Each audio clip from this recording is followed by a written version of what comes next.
개막난이 몽골 남자가 있었습니다. 여동생이 한국에서 수천만 원을 벌었다는 이야기에 충격을 받았죠. 말도 못하던 애가 어떻게. 그리고 수년 후 그는 완전히 다른 삶을 살게 되었습니다. 과연 그 가족에게 무슨 일이 벌어진 걸까요? 그 전에 구독과 좋아요를 눌러주시면 영상 제작에 큰 힘이 됩니다. 안녕하세요. 저는 몽골에서 온 아리온입니다. 제가 몽골 울란바토르에서 보낸 19년은 어머니의 그림자 아래 있었던 시간이었습니다. 아침에 눈을 뜨면 어머니께서 이미 제 옷을 준비해 두셨고 학교에서 돌아오면 간식이 정갈하게 놓여 있었죠. 친구들과 조금만 늦게 들어와도 걱정스러운 표정으로 문가에서 기다리고 계시던 어머니의 모습이 지금도 선명합니다. 바트르 오빠는 25이 되도록 집에서 게임만 하며 지내고 있었어요. 대학을 졸업한 후에도 특별한 일을 찾지 못했던 오빠는 하루 종일 컴퓨터 앞에 앉아 있었습니다. 어머니는 저희에게 똑같이 보살핌을 주셨지만 저는 점점 숨이 막히는 느낌을 받았어요. 제 또래 친구들이 하나둘 독립을 준비하거나 자신만의 길을 찾아가는 모습을 보면서 저만 제자리에 머물러 있는 것 같았습니다. 그런 제게 변화의 바람을 불러온 것은 한국 드라마였어요. 처음에는 단순한 호기심으로 시작했던 드라마 시청이었지만 화면 속 주인공들이 보여주는 당당하고 자립적인 모습에 깊은 인상을 받았습니다. 특히 제 또래의 여성들이 자신의 꿈을 위해 고군분투하는 장면들은 제 마음속 어딘가를 강하게 건드렸어요.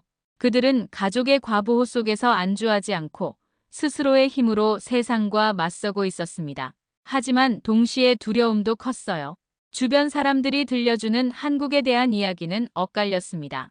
어떤 분들은 한국을 매우 발전된 나라라고 칭찬하셨지만 또 다른 분들은 한국 사람들이 차갑고 외국인에게 배타적이라고 말씀하셨죠. 특히 한국은 모든 것이 빠르게 돌아가는 곳이라서 느긋한 몽골 사람들에게는 적응하기 어려운 환경이라는 얘기도 들었습니다. 저녁 식탁에서 가족들과 함께 있을 때면 저는 종종 창밖을 바라보며 다른 세상을 상상했어요. 울란바토르의 평평한 지평선 너머에는 어떤 세계가 펼쳐져 있을까요? 제가 직접 발을 디디고 경험해보지 않으면 영원히 알 수 없을 것만 같았습니다. 어머니의 사랑이 감사했지만 그 사랑이 때로는 저를 올가매는 끈처럼 느껴지기도 했어요. 결정적인 순간은 고등학교 졸업을 앞둔 겨울이었습니다. 진로를 고민하던 저에게 한국 유학이라는 선택지가 눈에 들어왔어요. 한국어를 배우고 싶다는 마음이 간절했고 무엇보다 제 힘으로 살아가는 법을 배우고 싶었습니다. 가족 중에서 해외로 나간 사람은 아무도 없었기에 제 결정은 모든 이들에게 충격이었죠.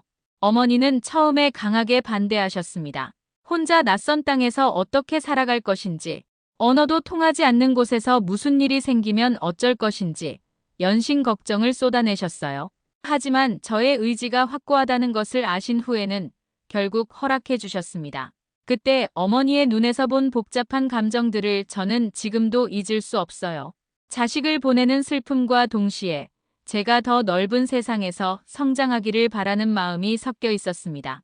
바트르 오빠는 제 결정에 대해 별다른 반응을 보이지 않았어요. 여전히 게임에만 몰두하던 오빠에게는 제 선택이 그리 중요하지 않아 보였습니다. 그때의 저는 오빠가 언젠가 제 선택을 이해하게 될 거라고는 전혀 예상하지 못했죠. 한국행 비행기표를 끊던 날, 저는 설렘과 두려움이 뒤섞인 복잡한 감정을 느꼈습니다. 한국이 정말 차갑고 냉정한 나라일까요? 아니면 제가 꿈꿔온 것처럼 새로운 가능성이 가득한 곳일까요? 어떤 결과가 기다리고 있든 저는 제 발로 걸어가서 직접 확인하고 싶었습니다. 인천공항에 발을 디딘 순간부터 현실은 제 예상과 달랐습니다. 드라마에서 보던 그 화려하고 반짝이는 한국의 모습은 어디에도 보이지 않았어요. 대신 빠르게 움직이는 사람들과 알아듣기 어려운 안내방송, 그리고 어디로 가야 할지 모르겠는 막막함만이 저를 맞이했습니다. 기숙사에 도착해서도 상황은 크게 나아지지 않았어요. 룸메이트들은 모두 한국어를 능숙하게 구사하는 외국인들이었는데 저만 유독 서툴렀습니다. 간단한 인사조차 제대로 하지 못해서 어색한 침묵이 흐르는 일이 잦았죠.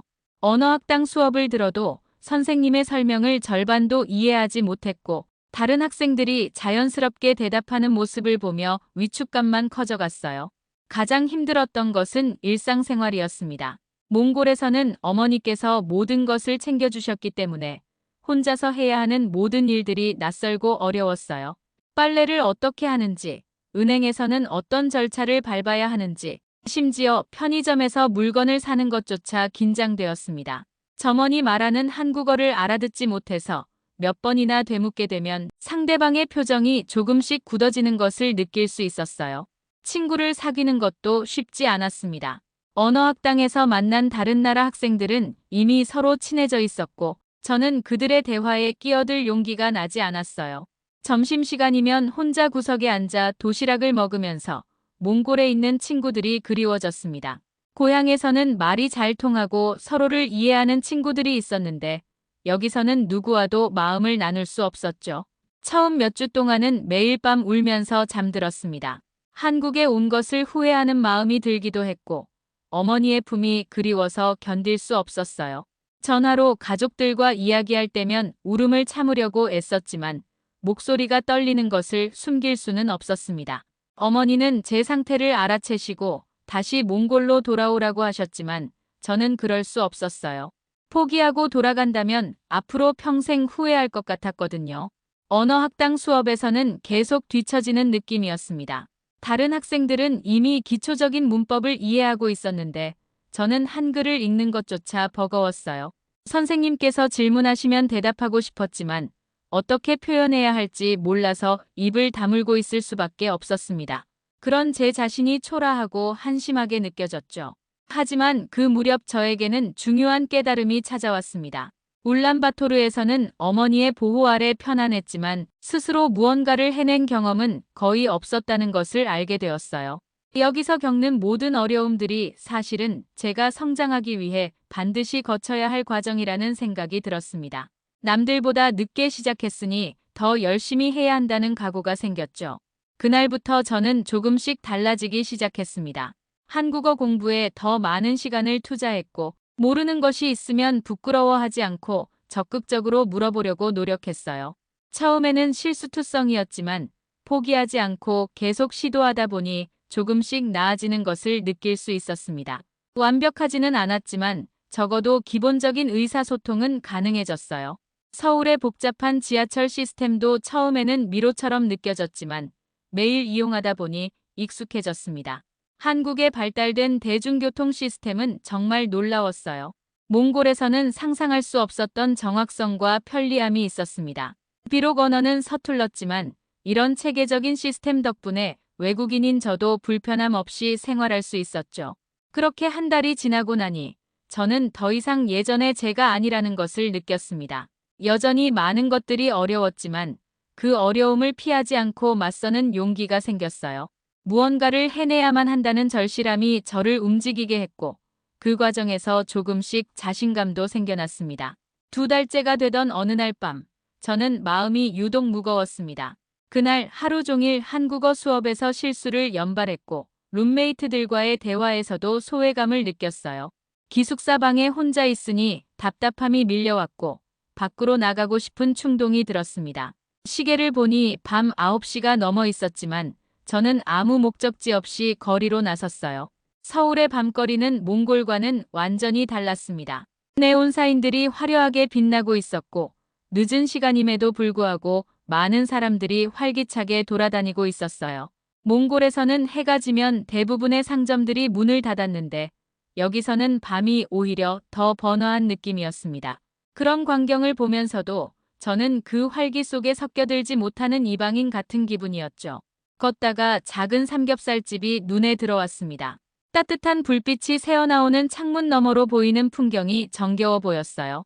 잠깐 망설였지만 혼자 식당에 들어가는 것이 어색하지 않을까 걱정되었습니다. 몽골에서는 혼자 밥을 먹으러 나가는 일이 거의 없었거든요. 하지만 그날은 왠지 그 따뜻한 공간 안에 있고 싶었습니다. 문을 밀고 들어서니 아주머니께서 환하게 웃으시며 맞아주셨어요. 한국말로 인사를 건네시는데 아직 서툰 저는 어색하게 고개만 끄덕였습니다. 혼자 온 손님이 신기하신지 아주머니께서는 구석진 자리를 안내해 주시면서 뭘 드실지 물어보셨어요. 메뉴판을 보니 한글로 된 음식 이름들이 가득했는데 아직 다 읽을 수는 없었지만 삼겹살이라는 글자는 알아볼 수 있었습니다.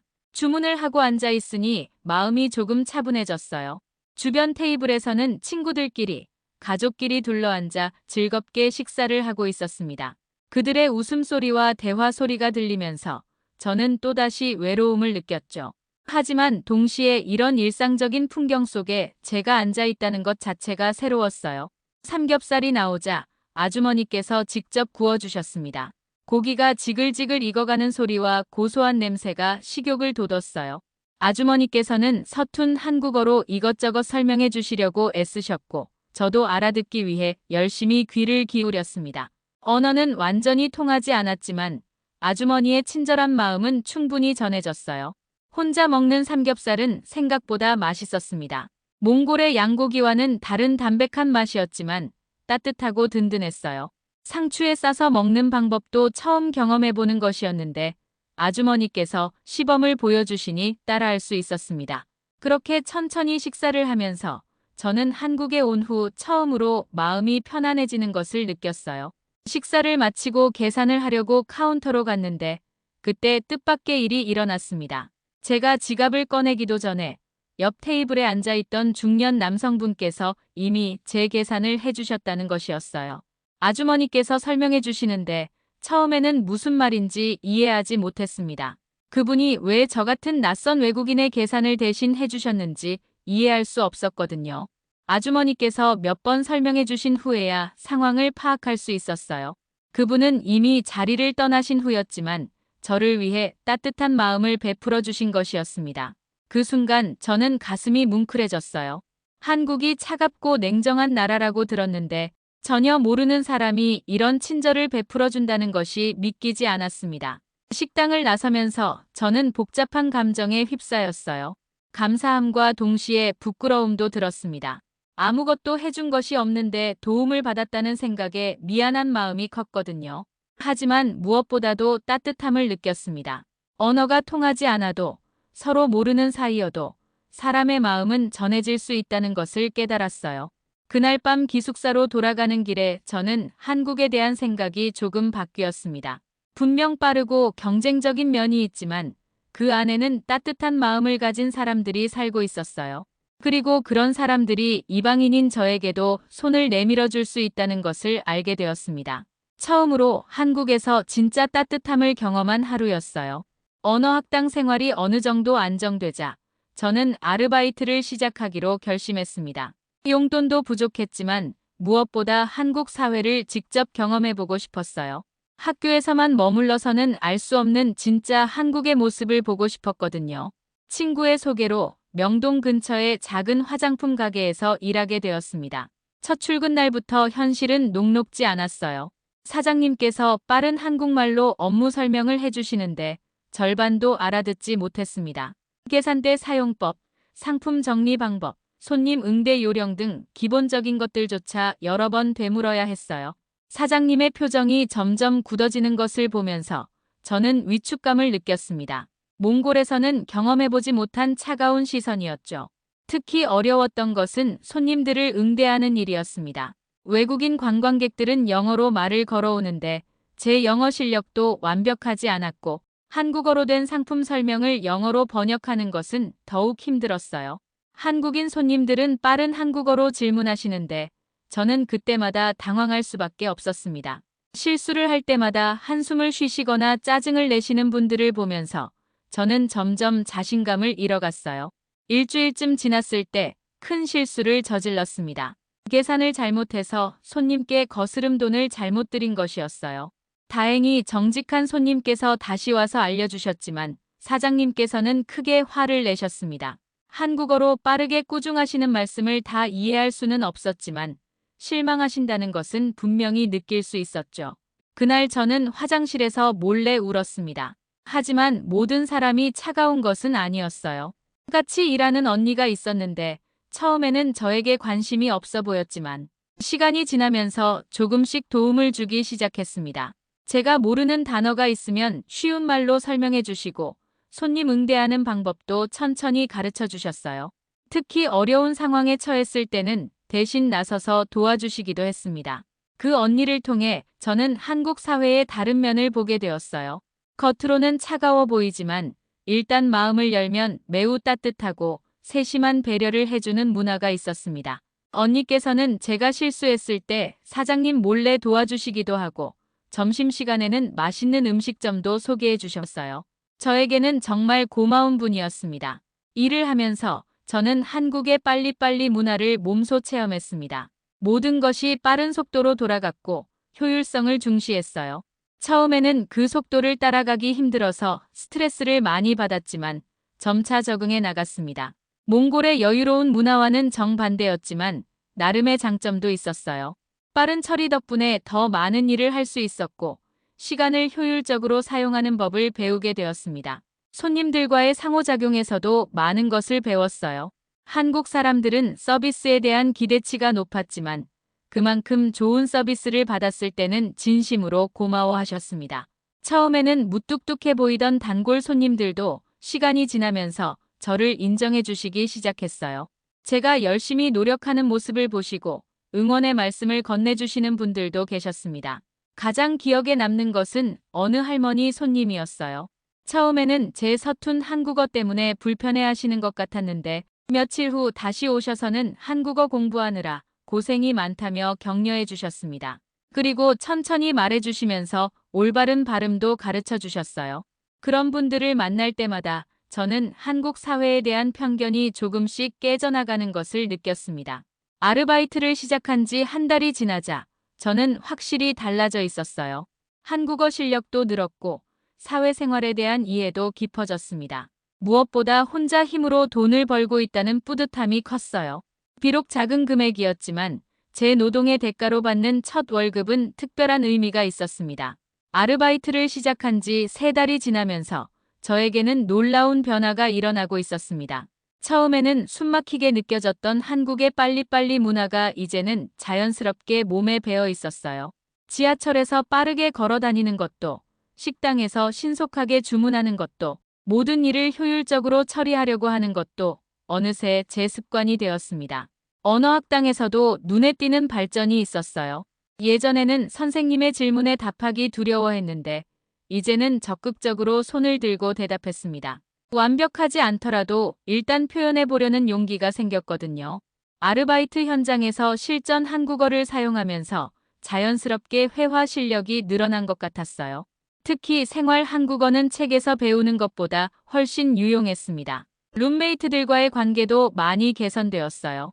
처음에는 제가 한국어를 못한다는 이유로 대화에 끼지 못했는데 이제는 자연스럽게 농담도 주고받을 수 있게 되었습니다. 그들이 하는 이야기를 이해하고 저도 제 생각을 표현할 수 있게 되니까 관계가 훨씬 편해졌어요. 함께 쇼핑을 가거나 영화를 보러 가는 일도 생겼습니다. 하지만 가장 큰 변화는 제 내면에서 일어났어요. 몽골에 있을 때의 저는 항상 누군가의 도움을 받아야 하는 존재였습니다. 어머니께서 모든 것을 챙겨주셨고 저는 그저 주어진 틀 안에서 안전하게 살아가면 되었죠. 그런데 한국에서는 모든 것을 스스로 해결해야 했어요. 처음에는 두렵고 힘들었지만 하나씩 해내면서 자신감이 생겼습니다. 특히 몽골의 여유로운 문화와 한국의 효율적인 문화 사이에서 균형을 찾아가는 과정이 흥미로웠어요. 몽골에서는 시간에 대한 개념이 상대적으로 느슨했는데 한국에서는 약속 시간을 정확히 지키는 것이 기본 예의였습니다. 처음에는 이런 차이 때문에 스트레스를 받았지만 점차 두 문화의 장점을 모두 흡수할 수 있게 되었어요. 한국의 체계적이고 효율적인 시스템은 정말 놀라웠습니다. 대중교통, 행정 처리, 디지털 서비스 등 모든 것이 외국인도 쉽게 이용할 수 있도록 잘 정비되어 있었어요. 몽골에서는 상상할 수 없었던 편리함이었죠. 이런 시스템 덕분에 저 같은 외국인도 큰 어려움 없이 생활할 수 있었습니다. 동시에 한국 사람들의 정서적인 면도 깊이 있게 이해하게 되었어요. 겉으로는 바쁘고 차가워 보이지만 실제로는 매우 따뜻하고 배려심이 깊은 분들이 많았습니다. 아르바이트를 하면서 만난 단골 손님들, 언어학당에서 도움을 주신 선생님들, 길에서 우연히 만난 친절한 분들까지 모두 저에게 소중한 경험을 선사해 주었어요. 어느 날 저는 문득 깨달았습니다. 이것은 단순한 적응이 아니라 진짜 성장이었어요. 몽골에서의 저와 지금의 저는 완전히 다른 사람이 되어 있었습니다. 예전에는 새로운 환경을 두려워했는데 이제는 도전을 즐길 수 있게 되었죠. 문제가 생겨도 포기하지 않고 해결책을 찾으려고 노력하는 습관이 생겼어요. 한국어 실력도 비약적으로 늘어서 이제는 복잡한 상황도 설명할 수 있게 되었습니다. 아르바이트에서도 실수하는 일이 거의 없어졌고 오히려 사장님께서 제 성실함을 인정해 주시기 시작했어요. 새로 들어오는 외국인 아르바이트생들에게 업무를 가르쳐주는 역할까지 맡게 되었습니다. 가장 뿌듯했던 순간은 몽골에 있는 가족들과 화상통화를 할 때였어요. 어머니께서는 제가 한국어로 자연스럽게 대화하는 모습을 보시고 놀라워하셨습니다. 예전에는 울면서 힘들다고만 하던 제가 이제는 당당하고 자신감 넘치는 모습으로 변해 있었거든요. 그때 어머니의 눈에서 자랑스러움을 읽을 수 있었어요. 바트르 오빠도 제 변화에 관심을 보이기 시작했습니다. 예전에는 제 유학 이야기에 별 반응이 없었는데 이제는 한국 생활에 대해 궁금해하시며 여러 가지 질문을 하셨어요. 특히 제가 혼자 힘으로 생활하고 있다는 것에 대해 신기해하시는 것 같았습니다. 그렇게 저는 한국에서의 생활을 통해 완전히 새로운 사람으로 거듭나고 있었어요. 이것은 단순히 다른 나라에 적응한 것이 아니라 진정한 의미에서의 성장이었습니다. 앞으로 어떤 도전이 기다리고 있을지 모르지만 이제는 두렵지 않았어요. 한국에서의 생활이 안정되면서 저는 더 큰 목표를 향해 나아가기 시작했습니다. 단순한 아르바이트를 넘어서 제 전문성을 살릴 수 있는 일을 찾고 싶었어요. 몽골어와 한국어를 모두 구사할 수 있는 저만의 장점을 활용하고 싶었습니다. 그러던 중 한국의 한 무역회사에서 몽골 관련 업무를 도와줄 사람을 찾는다는 소식을 듣게 되었어요. 처음 면접을 보러 갔을 때는 정말 긴장했습니다. 제 한국어 실력으로 비즈니스 상황을 처리할 수 있을지 확신이 서지 않았거든요. 하지만 면접관분께서는 제 언어 능력보다는 두 나라의 문화를 모두 이해하고 있다는 점을 높이 평가해 주셨어요. 몽골에서 자라면서 체득한 문화적 감수성이 단순한 언어 번역보다 더 중요한 자산이라고 말씀해 주셨습니다. 첫 번째 프로젝트는 몽골의 광산업 관련 자료를 한국어로 번역하는 일이었어요. 기술적인 용어들이 많아서 처음에는 어려웠지만 하나씩 찾아가며 정확한 번역을 위해 노력했습니다. 단순히 단어를 바꾸는 것이 아니라 두 나라의 비즈니스 관습과 표현 방식의 차이까지 고려해야 했어요. 몽골 사람들이 사용하는 완곡한 표현을 한국 사람들이 이해하기 쉽도록 명확하게 바꾸는 것이 중요했습니다. 점차 더 복잡한 업무를 맡게 되었어요. 몽골과 한국 기업 간의 화상회의에서 통역을 하는 일이었습니다. 처음 화상회의에 참석했을 때는 떨림이 멈추지 않았어요. 중요한 계약 논의였는데 제가 잘못 통역하면 큰 문제가 될 수 있었거든요. 하지만 준비를 철저히 해서 관련 용어들을 미리 공부하고 양쪽 문화의 차이점까지 브리핑했습니다. 실제 회의가 시작되자 저는 놀라운 경험을 했어요. 단순히 말을 번역하는 것이 아니라 두 나라 사람들 사이의 소통을 돕는 다리 역할을 하고 있다는 것을 느꼈습니다. 몽골 측에서 표현하고자 하는 진짜 의도를 한국어로 정확히 전달하고 한국 측의 질문과 제안을 몽골어로 자연스럽게 설명하는 과정에서 큰 보람을 느꼈어요. 특히 기억에 남는 것은 어느 몽골 기업의 대표님이었습니다. 한국의 기술을 도입하고 싶어 하셨지만 언어와 문화의 차이 때문에 어려움을 겪고 계셨어요. 저는 단순히 통역만 하는 것이 아니라 양쪽의 비즈니스 문화를 설명하고 서로 이해할 수 있도록 도왔습니다. 결국 성공적인 계약이 성사되었고 그 대표님께서는 저에게 깊은 감사를 표해 주셨어요. 이런 경험들을 통해 저는 제가 하고 있는 일의 가치를 깨달았습니다. 한국의 우수한 기술과 제품들이 몽골로 전해지는 과정에서 제가 중요한 역할을 하고 있었어요. 동시에 몽골의 풍부한 자원과 문화가 한국에 소개되는 데에도 기여하고 있었습니다. 저는 단순한 통역사가 아니라 두 나라를 연결하는 소중한 연결고리가 되어가고 있었어요.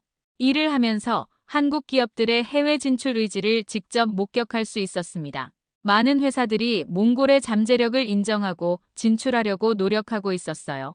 그 과정에서 저 같은 현지 문화를 이해하는 통역사의 역할이 얼마나 중요한지도 알게 되었습니다. 언어만 번역하는 것이 아니라 문화와 관습, 비즈니스 에티켓까지 모든 것을 연결해주는 역할이었거든요. 점점 더 많은 프로젝트에 참여하게 되면서 저의 전문성도 높아졌습니다. 광산업뿐만 아니라 IT, 건설, 농업 등 다양한 분야의 통역을 담당하게 되었어요. 각 분야마다 특별한 전문 용어와 관습이 있어서 계속 공부해야 했지만 그 과정에서 제 자신도 성장하고 있다는 것을 느꼈습니다. 무엇보다 뿌듯했던 것은 제가 만든 연결고리를 통해 실제로 좋은 결과들이 나타나기 시작했다는 점이었어요. 몽골에 한국 기업들이 투자하면서 현지에 일자리가 생기고 한국에도 몽골의 좋은 제품들이 수입되었습니다. 제가 기여한 작은 부분이 두 나라 모두에게 도움이 되고 있다는 생각에 큰 자부심을 느꼈어요. 이제 저는 단순히 한국에서 공부하는 유학생이 아니었습니다. 전문적인 기술을 가진 통역사로서 두 나라 사이의 교류와 발전에 기여하는 사람이 되어 있었어요. 그리고 이것은 제가 꿈꿔왔던 것보다도 더 의미 있는 일이었습니다. 제가 한국에서 통역사로 자리를 잡아가고 있을 무렵 몽골에 있는 가족들에게도 변화의 바람이 불기 시작했습니다. 특히 바트르 오빠에게 일어난 변화는 정말 놀라웠어요. 몇 년 동안 집에서 게임만 하며 무기력하게 지내던 오빠가 제 이야기를 들으며 점점 달라지기 시작한 것입니다. 처음에는 작은 관심에서 시작되었어요. 제가 한국에서 보내는 근황 사진들을 보시면서 오빠는 저의 변화된 모습에 놀라워하셨습니다. 예전에는 어머니 품에서 벗어나지 못했던 제가 이제는 당당하게 비즈니스 미팅에 참석하고 전문적인 통역을 하는 모습이 신기하셨나 봐요. 화상 통화를 할 때마다 제 일에 대해 더 자세히 물어보시기 시작했습니다. 결정적인 순간은 제가 큰 프로젝트를 성공적으로 마치고 보너스를 받았다는 소식을 전했을 때였어요. 그 금액이 몽골의 평균 월급보다 훨씬 많았거든요. 오빠는 처음에는 믿지 못하시다가 제가 정말로 그 정도 수입을 올리고 있다는 것을 확인하신 후 큰 충격을 받으셨습니다. 막내 동생이 형보다 먼저 경제적 독립을 이뤘다는 사실이 오빠에게는 큰 자극이 되었나 봐요. 그날 밤 오빠는 저에게 긴 전화를 하셨어요. 그동안 자신이 얼마나 무의미하게 시간을 보냈는지, 그리고 동생인 제가 혼자 힘으로 이룬 성과를 보면서 부끄러웠다고 말씀하셨습니다. 25이 넘어서도 아무것도 하지 않고 있는 자신이 한심하다고, 이제는 정말 변화해야겠다고 다짐하셨어요. 그때 오빠의 목소리에서 진심을 느낄 수 있었습니다. 며칠 후 오빠는 구체적인 계획을 세우기 시작했어요. 몽골에서도 한국 관광객들이 많이 오는데 한국어를 할 수 있는 가이드가 부족하다는 것을 알게 되신 거예요. 저에게 한국어 기초를 가르쳐달라고 부탁하시더니 정말 열심히 공부하기 시작하셨습니다. 게임에 쏟던 그 열정을 이제는 한국어 공부에 쏟으셨어요. 오빠의 변화 속도는 놀라웠습니다. 온라인으로 한국어를 배우시고 저와 화상 통화를 할 때마다 배운 내용을 확인받으셨어요. 발음이 서툴고 문법이 틀려도 포기하지 않고 계속 연습하셨습니다. 그런 오빠의 모습을 보면서 저도 더 열심히 도와드리고 싶었어요. 실용적인 여행 한국어부터 시작해서 몽골의 역사와 문화를 한국어로 설명하는 방법까지 차근차근 가르쳐드렸습니다. 몇 달 후 오빠는 드디어 첫 번째 한국인 관광객 그룹을 맡게 되셨어요. 운전 가이드와 간단한 통역을 겸하는 일이었는데 처음이라 많이 긴장하셨습니다. 저는 오빠가 성공할 수 있도록 몽골의 주요 관광지에 대한 한국어 설명을 미리 준비해드렸고 예상 질문들에 대한 답변도 정리해드렸어요. 첫 번째 투어가 끝난 후 오빠에게서 온 전화는 잊을 수 없습니다. 목소리가 흥분으로 떨리고 있었어요. 한국인 관광객들이 오빠의 서비스에 매우 만족해하시고 팁까지 주며 고마워하셨다는 것이었습니다. 무엇보다 오빠 자신이 처음으로 자신의 능력으로 돈을 벌었다는 성취감을 느끼셨다고 하셨어요. 그때 저는 정말 기뻤습니다. 그 후로 오빠의 인생은 완전히 달라졌어요. 입소문이 나면서 더 많은 한국인 관광객들이 오빠를 찾게 되었고 수입도 몽골 평균의 10배가 넘을 정도로 늘어났습니다. 한국어 실력도 놀랍게 향상되어서 이제는 복잡한 대화도 자연스럽게 나누실 수 있게 되었어요. 무엇보다 오빠의 표정과 목소리에서 자신감이 느껴졌습니다. 오빠는 저에게 고마움을 표현하셨지만 사실 더 고마운 것은 저였어요. 제가 한국에서 이룬 작은 성과가 오빠에게 동기부여가 되어 오빠의 인생을 완전히 바꿔놓았다는 것이 정말 뿌듯했습니다. 그리고 이제는 저 혼자가 아니라 가족 모두가 각자의 분야에서 성장하고 있다는 것을 느꼈어요. 어머니께서도 오빠의 변화를 보시며 놀라워하셨습니다. 몇 년 동안 걱정만 끼치던 아들이 이제는 집안의 든든한 버팀목이 되어 있었거든요. 오빠는 번 돈으로 어머니께 좋은 옷도 사드리고 집 수리도 해드렸습니다. 무엇보다 자신감을 되찾은 오빠의 모습에 어머니께서 가장 기뻐하셨어요. 이제 제가 한국에 온 지 거의 2년이 다 되어갑니다. 돌이켜보면 정말 많은 변화가 있었어요. 처음에는 혼자만의 모험이라고 생각했던 제 선택이 결국 우리 가족 전체의 인생을 바꾸는 계기가 되었습니다.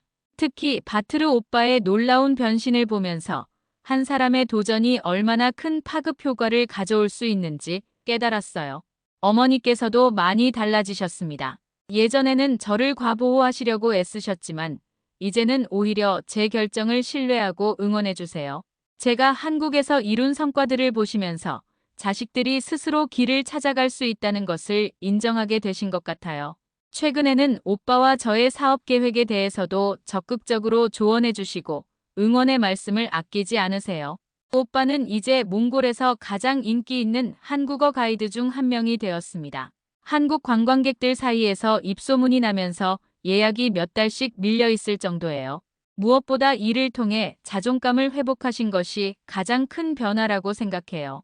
예전에 무기력했던 모습은 완전히 사라지고 이제는 당당하고 책임감 있는 모습으로 변하셨습니다.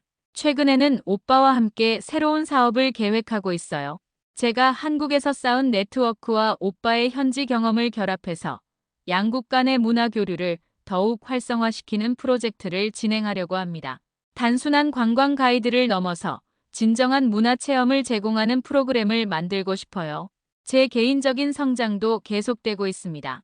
이제는 단순한 통역사를 넘어서 문화 전문가로 인정받고 있어요. 한국과 몽골 양국의 문화를 깊이 이해하고 있다는 점에서 기업들이 저를 자문역으로 찾는 일도 많아졌습니다. 특히 한국 기업들이 몽골에 진출할 때 문화적 차이로 인한 오해를 줄이는데 큰 도움을 주고 있어요. 언어 실력도 비교할 수 없을 정도로 늘었습니다. 이제는 한국어로 복잡한 비즈니스 협상도 진행할 수 있고 학술적인 내용도 자유롭게 토론할 수 있어요. 더 나아가 한국의 미묘한 문화적 뉘앙스까지 이해할 수 있게 되어서 진정한 의미에서 두 문화를 연결하는 다리 역할을 하고 있다고 자부합니다. 최근에는 더 큰 꿈을 꾸기 시작했어요. 단순히 통역사로 머무르는 것이 아니라 외교관이 되어서 두 나라 간의 관계 발전에 더 큰 기여를 하고 싶습니다. 한국에서의 경험과 두 나라 문화에 대한 깊은 이해를 바탕으로 정말 의미 있는 외교 활동을 할 수 있을 것 같아요. 이런 꿈을 가질 수 있게 된 것도 한국에서의 경험 덕분입니다. 처음에는 차갑다고 생각했던 한국이 실제로는 능력 있는 사람에게는 무한한 기회를 제공하는 나라라는 것을 알게 되었어요. 제가 열심히 노력한 만큼 인정받을 수 있었고 더 큰 무대로 나아갈 수 있는 발판을 마련해 주었습니다. 가족들도 제 새로운 꿈을 응원해주고 있어요. 어머니께서는 딸이 외교관이 된다는 것을 상상만 해도 뿌듯하다고 하시고 오빠는 자신도 더 열심히 해서 저에게 도움이 되는 사람이 되겠다고 다짐하세요. 우리 가족이 이렇게 서로를 격려하고 응원하는 관계가 된 것도 큰 변화 중 하나예요. 돌이켜보면 저의 한국 유학 결정은 단순히 개인적인 도전이 아니었습니다. 그것은 우리 가족 전체가 새로운 삶을 시작하는 출발점이었어요. 제가 먼저 용기를 내어 변화를 시도했고 그 변화가 가족들에게도 긍정적인 영향을 미쳤습니다. 이제는 우리 모두가 각자의 분야에서 성장하고 있고 서로에게 자극과 동기가 되고 있어요. 한국이라는 나라에 대한 제 생각도 완전히 바뀌었습니다. 처음에는 냉정하고 경쟁적인 사회라고 생각했지만 실제로는 노력하는 사람에게는 따뜻하게 기회를 주는 나라였어요. 시스템이 잘 갖춰져 있어서 외국인도 능력만 있으면 얼마든지 성공할 수 있는 환경이었습니다. 앞으로도 저는 계속 성장해 나갈 것입니다. 두 나라를 잇는 다리가 되겠다는 처음의 꿈을 실현하기 위해 더욱 노력할 거예요. 그리고 언젠가는 저처럼 꿈을 가진 다른 젊은이들에게도 희망을 줄 수 있는 사람이 되고 싶습니다. 혼자 시작했지만 함께 성장한 이 여정이 앞으로도 계속되기를 바라면서 더 넓은 세상을 향해 나아가겠습니다. 오늘의 이야기 어떠셨나요? 동생의 도전이 가족을 바꾸고 망나니 같던 오빠까지 변화시킨 감동의 여정. 이 이야기가 따뜻하게 느껴지셨다면 좋아요와 구독으로 함께 해주세요. 그리고 여러분의 생각도 댓글로 들려주세요. 감사합니다.